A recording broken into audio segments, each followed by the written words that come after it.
So today I'm here working on these infinity models. These are Aragoto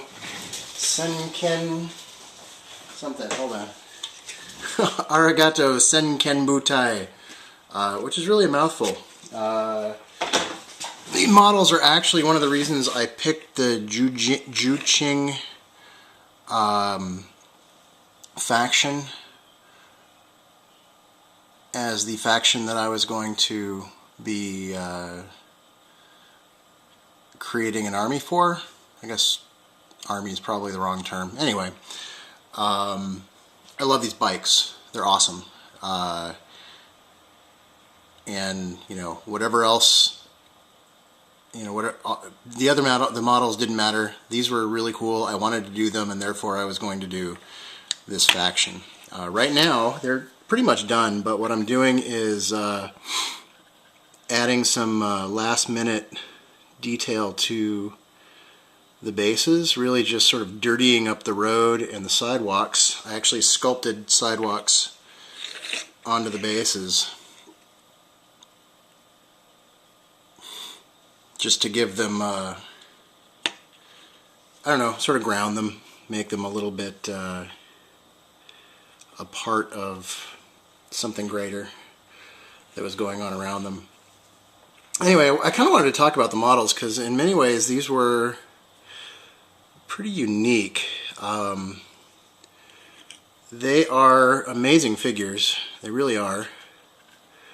The detail is outstanding. As are all the Infinity models. If you've never picked up one of the Infinity models, I highly recommend them because I don't know that anybody else is doing models with the same sort of realism level that you get from the Infinity models. But what was particularly interesting about these, and they were some of the hardest models to do, or at least hardest models that I've done in a long time, and the reason is that the Infinity models in general are go for a more sort of realistic scale. Most of the other manufacturers kind of tend to bulk up their models. It makes them a little bit easier to handle. I don't know if you ever really realized this, that this kind of thinking goes into designing these things, but I think the designers understand that the models are going to be handled hopefully on a daily basis when they're being gamed with, and if the scaling is accurate, it actually makes the people and machines and stuff rather fiddly and prone to breakage. Well, I think the Infinity designers said, we don't care, we want them to look cool. And so, the models are fiddly and can be prone to breakage. Now, in the case with the design of these models, and these two come as a set,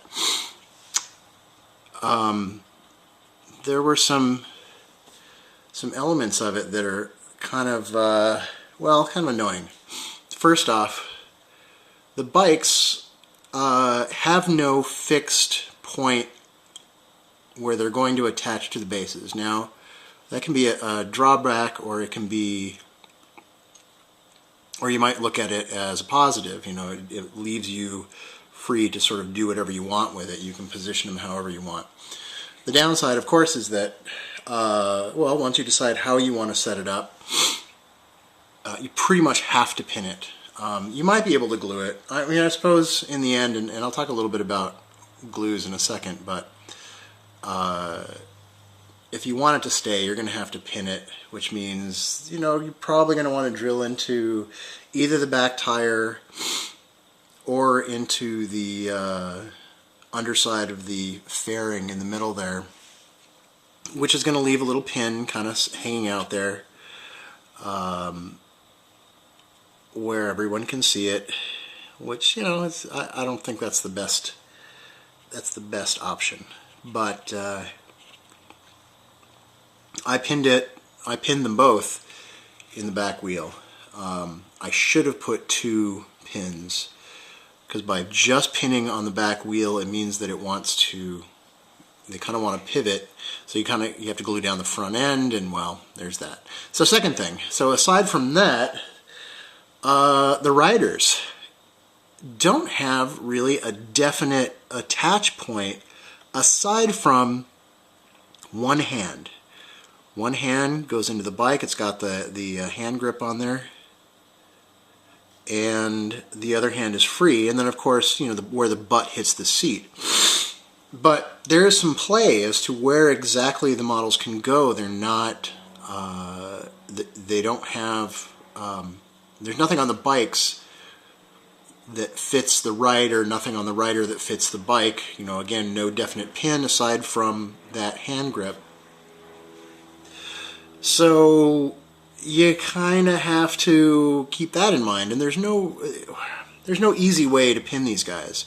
So what I ended up doing was gluing their asses to the seat, and then of course gluing the grip to the bike.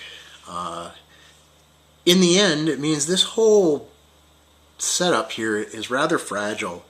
I'm going to have to re-glue these at some point. I just know it, because there just isn't that much holding things to the holding everything together. On the other hand, they're simply beautiful minis, so, you know, I can complain, but the end result is these are just immaculate, really, really nice pieces, and just know that going in, that these aren't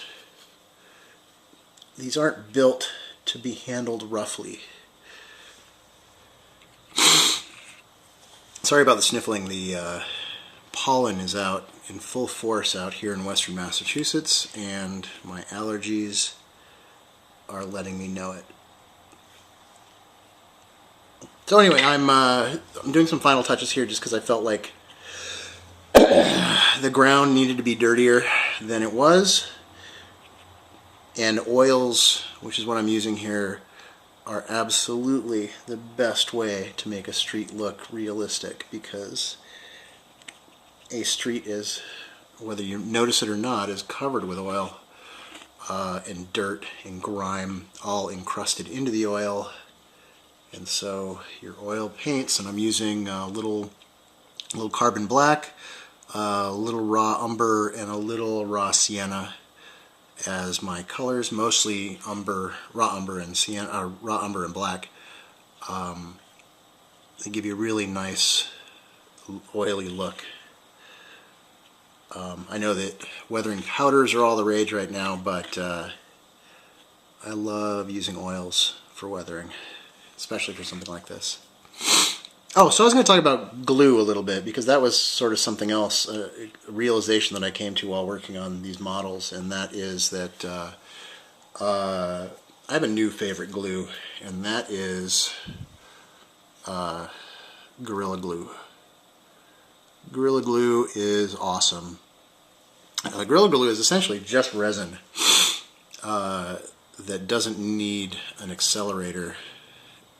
You just glop a little bit onto an area where you're going to glue. You got to make sure that kind of both sides of whatever you're going to glue are have been dampened, I guess. And I have a feeling that the dampening is specifically for making the glue set faster. Anyway, so it foams up a little bit, it grabs hold, and it never lets go. It has a little bit of a give to it, so it's not too brittle like super glue is. And then when you are all done, you have an amazing bond. So with these guys, some of the initial building that I did with them, I did with the Gorilla Glue, even on tiny parts like this. That handlebar right there, that goes into the body, and that's it. It just glues right in. And I did one of them with the Gorilla Glue and one of them without. And at one point before I started painting, everything got dropped on the floor. Well, everything that was glued in with the super glue broke or became unglued. Everything that was glued with the Gorilla Glue stayed, and really that was all I needed to know. And now I'm starting to use it more and more. The only thing you need to keep in mind with Gorilla Glue is that it does foam up, so when you put it, when you're putting, especially on small parts, you want to use as little as possible and keep in mind that it might expand and kind of push your part away. When on a tiny spot like that, it's not too bad, so it's not a big issue. But if you're putting a lot of glue onto something, then you might have to worry about it. But in the end, the hold is amazing. Downside is that